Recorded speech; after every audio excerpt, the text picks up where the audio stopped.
नमस्कार। अब आप खालिद रशीद से प्रादेशिक समाचार सुनिए। पहले मुख्य समाचार। विधानसभा में स्मार्ट प्रीपेड मीटर को लेकर विपक्ष का जोरदार हंगामा, सदन की कार्यवाही लगातार बाधित रही। केंद्रीय वित्त मंत्री निर्मला सीतारमण कल से बिहार के 2 दिन के दौरे पर कल दरभंगा में क्रेडिट आउटरीच कार्यक्रम में भाग लेंगी।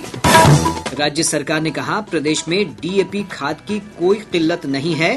केंद्र सरकार ने आवश्यकता का 77% उपलब्ध कराया। और पछुआ हवा के चलते ठंड में बढ़ोतरी, सुबह के समय कई हिस्सों में घने कुहासे की स्थिति, रेल, सड़क और हवाई यातायात प्रभावित। अब समाचार विस्तार से। विधानसभा में आज की कार्यवाही विभिन्न मुद्दों को लेकर विपक्ष के हंगामे के बीच पूरी की गई। हंगामे के कारण कई बार सदन की कार्यवाही स्थगित करनी पड़ी। विधानसभा में बिजली के स्मार्ट प्रीपेड मीटर को लेकर आज जमकर हंगामा हुआ। विपक्ष के सदस्य इस मुद्दे को लेकर सदन में कार्यस्थगन प्रस्ताव लेकर आए थे। प्रश्नकाल के बाद विधानसभा अध्यक्ष ने इसे अस्वीकृत कर दिया, जिसे लेकर विपक्षी दल, राजद और महागठबंधन की अन्य पार्टियों के सदस्य सदन के बीचों बीच आ गए। इसी दौरान राष्ट्रीय जनता दल के भाई वीरेंद्र और कुछ अन्य सदस्य सत्ता पक्ष की कुर्सियों पर बैठ गए। इससे नाराज विधानसभा अध्यक्ष नंद किशोर यादव ने कड़ी कार्रवाई की चेतावनी दी। हंगामे और शोरगुल के बीच अध्यक्ष ने सदन की कार्यवाही दोपहर 2 बजे तक के लिए स्थगित कर दी। दोपहर बाद कार्यवाही के दौरान भी हंगामा जारी रहा।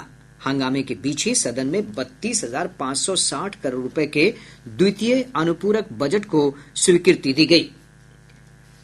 राष्ट्रीय जनता दल के सदस्य मुकेश कुमार यादव ने बताया कि पार्टी के सदस्यों ने इस बात के लिए भी विरोध जताया कि विधानसभा में दलीय स्तर पर आवंटित सीट के बावजूद कुछ सदस्य लगातार दूसरी सीट पर बैठ रहे हैं और उस पर विधानसभा अध्यक्ष द्वारा कोई कार्रवाई नहीं की जा रही है।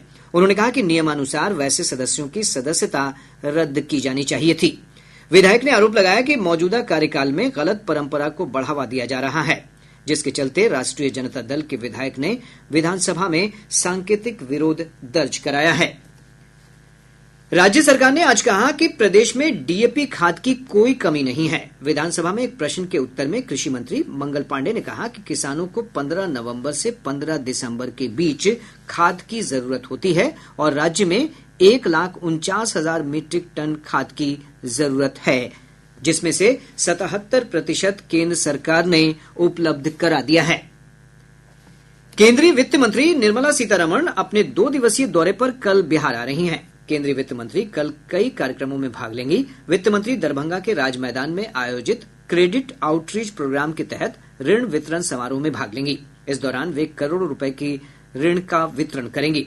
दरभंगा की एलडीएम रेणु सिन्हा ने आकाशवाणी समाचार को बताया कि कार्यक्रम की सभी तैयारियां पूरी हो चुकी हैं। वित्त मंत्री का कल दरभंगा आगमन 2:30 पे यहाँ हो रहा है। उनके आने का उद्देश्य क्रेडिट आउटरीच प्रोग्राम है। ऋण वितरण के लिए ही आ रहे हैं वो दरभंगा। करीब हमारे यहाँ सारी तैयारियां हो चुकी हैं। ये प्रोग्राम सेंट्रल बैंक के द्वारा स्पॉन्सर किया जा रहा है, क्योंकि ये लीड बैंक है और हमारे लॉ एंड ऑर्डर से भी, हमारे एडमिनिस्ट्रेशन से भी सारा सपोर्ट है। सारी तैयारियां हमारी पूरी हो चुकी हैं। दरभंगा में आयोजित कार्यक्रम से पहले श्रीमती सीतारमण पटना में क्षेत्रीय ग्रामीण बैंक की एक महत्वपूर्ण बैठक में शामिल होंगी। केंद्रीय वित्त मंत्री के 30 नवंबर को मधुबनी के झंझारपुर स्टेडियम में आयोजित ऋण वितरण शिविर में भाग लेने का भी कार्यक्रम है।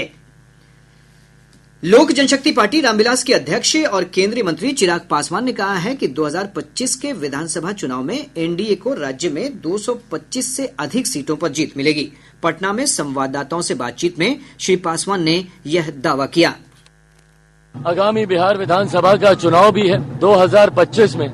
आज उसका भी कहीं न कहीं शंखनाद श्री गणेश, आज से उसकी भी तैयारी में पार्टी का एक प्रतिनिधि मंडल बहुत जल्द बिहार भर की यात्रा में, पूरे प्रदेश की यात्रा में निकलेगा, जहां अलग अलग जिलों में जाकर वहां पे प्रवास कर न सिर्फ संगठन की मजबूती को देखेगा, बल्कि साथ ही संभावित प्रत्याशियों के चयन की प्रक्रिया को भी हम लोग आरंभ कर देंगे। लक्ष्य 2025 में 200 से 25 ज्यादा सीटें जीतने का है।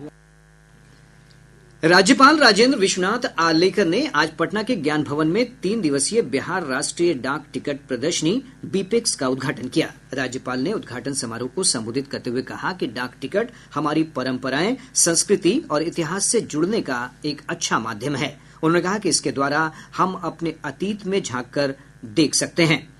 श्री आलेकर ने कहा कि विभिन्न महापुरुषों पर आधारित डाक टिकटों के माध्यम से हमें उनका स्मरण होता है और प्रेरणा भी मिलती है। डाक टिकट आज भी प्रासंगिक हैं। राज्यपाल ने इस अवसर पर कबूतर के माध्यम से पत्र भेजा, जिसका उत्तर उन्हें हरकारा ने लौटती डाक से दिया। बिपेक्स 2024 प्रदर्शनी में लगभग 20,000 दुर्लभ डाक टिकटों का प्रदर्शन किया गया है। इसमें विश्व के प्रथम डाक टिकट का भी प्रदर्शन किया गया।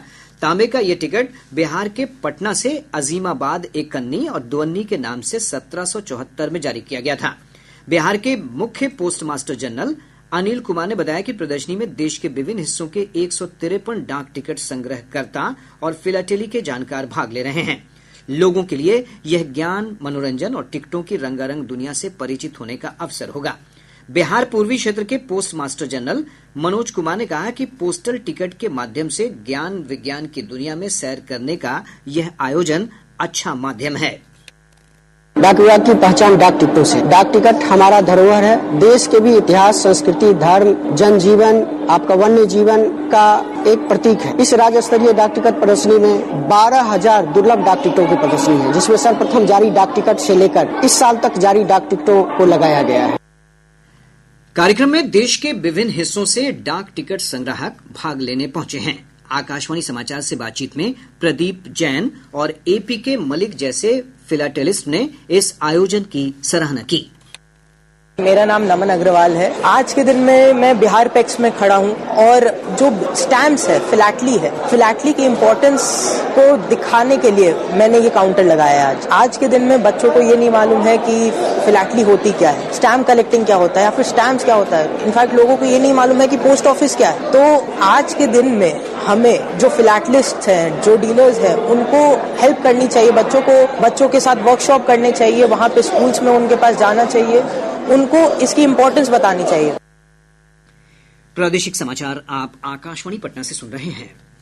ताजा समाचारों के लिए आप हमारे एक्स हैंडल AIR_News_ पर जा सकते हैं। राज्य में वाहनों पर रिफ्लेक्टिव टेप लगाना अनिवार्य कर दिया गया है। ठंड के दिनों में कोहरे के कारण होने वाली सड़क दुर्घटनाओं में कमी लाने के लिए राज्य भर में रिफ्लेक्टिव टेप जांच अभियान चलाया जाएगा। परिवहन विभाग के सचिव संजय कुमार अग्रवाल ने सभी जिलों के परिवहन अधिकारियों को इस संबंध में निर्देश जारी किया है।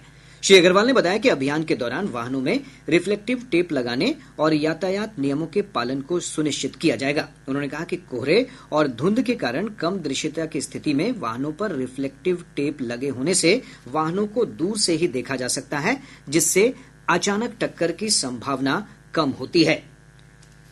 बेगूसराय के सिमरिया स्थित राजेंद्र सेतु पर स्पैन संख्या 5 पर ढलाई कार्य के कारण कल 29 नवंबर रात 10 बजे से 30 नवंबर की सुबह 6 बजे तक वाहनों के परिचालन पर रोक रहेगी। पूर्व मध्य रेलवे ने इस संबंध में सूचना जारी कर कहा है कि लोग इस अवधि के दौरान वैकल्पिक मार्ग का प्रयोग करें। इस दौरान एम्बुलेंस समेत अन्य आपातकालीन सेवाओं को छूट दी जाएगी। दरभंगा समस्तीपुर रेलखंड के लहरियासराय स्टेशन के पास आरओबी निर्माण कार्य के कारण मेगा ब्लॉक से आज कई गाड़ियों का परिचालन प्रभावित रहा। हमारे मधुबनी संवाददाता ने बताया है कि जयनगर, समस्तीपुर और कई अन्य पैसेंजर रेलगाड़ियों का समापन दरभंगा स्टेशन पर ही कर दिया गया। वहीं जयनगर से दानापुर तक चलने वाली इंटरसिटी एक्सप्रेस, जयनगर से लोकमान्य तिलक टर्मिनल मुंबई तक चलने वाली पवन एक्सप्रेस समेत कई ट्रेनें घंटों विलंब से चलीं।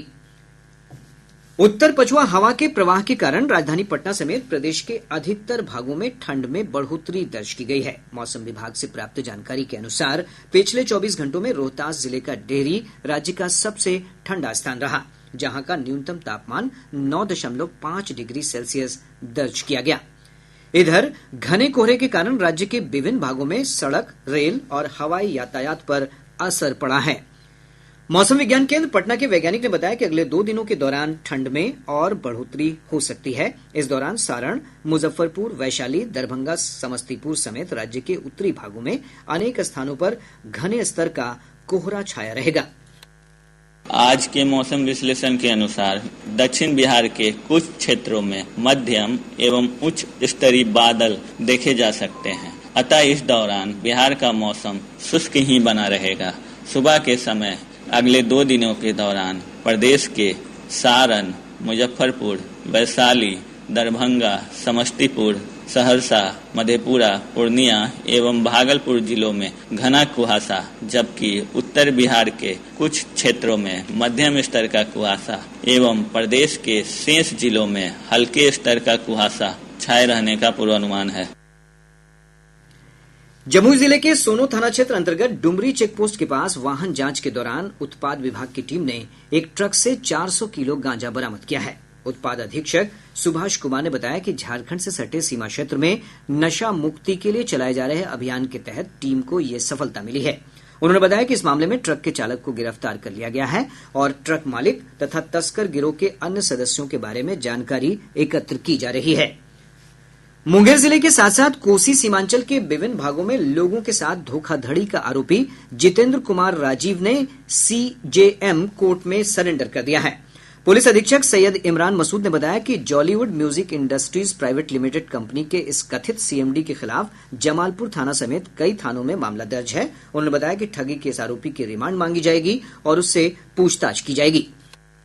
जॉलीवुड इंडस्ट्री का एक जो कंपनी खोली गई थी उसके द्वारा कई लोगों को ठगी कर पैसे गबन करने का मामला दर्ज हुआ था। उसमें एक व्यक्ति की अरेस्टिंग पहले हो चुकी थी। इसमें एक मुख्य अभियुक्त जो है वो माननीय न्यायालय में आत्मसमर्पण किया है और उसको पुलिस रिमांड पर लेकर के अन्य साक्ष्य एकत्रित करने के उद्देश्य से पूछताछ करेगी। और खगड़िया के पुलिस अधीक्षक चंदन कुमार कुशवाहा ने चौथम थाना में पदस्थापित दारोगा रामाशीष कुमार सिंह को रुपए की लेनदेन के आरोप में निलंबित कर दिया है। इससे जुड़ा वीडियो सोशल मीडिया पर वायरल हुआ था। मधुबनी जिले में भारत नेपाल सीमा के पास दोनवारी गांव में एसएसबी जवानों ने एक व्यक्ति को भारी मात्रा में नेपाली, देसी और अंग्रेजी शराब के साथ गिरफ्तार कर लिया। अररिया जिले में पुलिस अधीक्षक अमित रंजन के निर्देश पर चलाए जा रहे वाहन जांच के दौरान विभिन्न मामलों में वांछित 10 फरार अपराधियों को गिरफ्तार कर लिया गया। रेलवे सुरक्षा बल ने कटिहार रेलवे स्टेशन पर रेस्क्यू ऑपरेशन के दौरान 5 बाल श्रमिकों को मुक्त करा लिया है। इन्हें चाइल्ड हेल्पलाइन को सौंप दिया गया। अरवल जिले में मैला ढोने की प्रथा समाप्त करने के लिए सर्वे किया जा रहा है। जिलाधिकारी के निर्देश पर इस काम में लगे लोगों की पहचान कर उनके पुनर्वास की व्यवस्था की जाएगी। भारतीय मित्र पार्टी 2025 के विधानसभा चुनाव में मधुबनी जिले के सभी 10 सीटों पर उम्मीदवार उतारेगी। पार्टी के राष्ट्रीय अध्यक्ष धनेश्वर महतो ने ये घोषणा की है। बक्सर जिले में राजद के जिलाध्यक्ष शेषनाग सिंह के नेतृत्व में पार्टी कार्यकर्ताओं ने नगर भवन के सामने आरक्षण की सीमा 65% किए जाने की मांग को लेकर धरना दिया। शेखपुरा जिले में श्रम संसाधन विभाग ने जिला नियोजनालय के सहयोग से 1 दिवसीय रोजगार सह मार्गदर्शन मेले का आयोजन किया। मेले में विभिन्न कंपनियों ने 12 युवाओं का चयन किया है। और अब अंत में मुख्य समाचार एक बार फिर। विधानसभा में स्मार्ट प्रीपेड मीटर को लेकर विपक्ष का जोरदार हंगामा, सदन की कार्रवाई लगातार बाधित रही। केंद्रीय वित्त मंत्री निर्मला सीतारमण कल से बिहार के 2 दिन के दौरे पर कल दरभंगा में क्रेडिट आउटरीच कार्यक्रम में भाग लेंगी। राज्य सरकार ने कहा प्रदेश में डीएपी खाद की कोई किल्लत नहीं है। केंद्र सरकार ने आवश्यकता का 77% उपलब्ध कराया। और पछुआ हवा के चलते ठंड में बढ़ोतरी, सुबह के समय कई हिस्सों में घने कुहासे की स्थिति, रेल, सड़क और हवाई यातायात प्रभावित। इसके साथ ही आकाशवाणी पटना से प्रसारित प्रादेशिक समाचार का ये अंक समाप्त हुआ।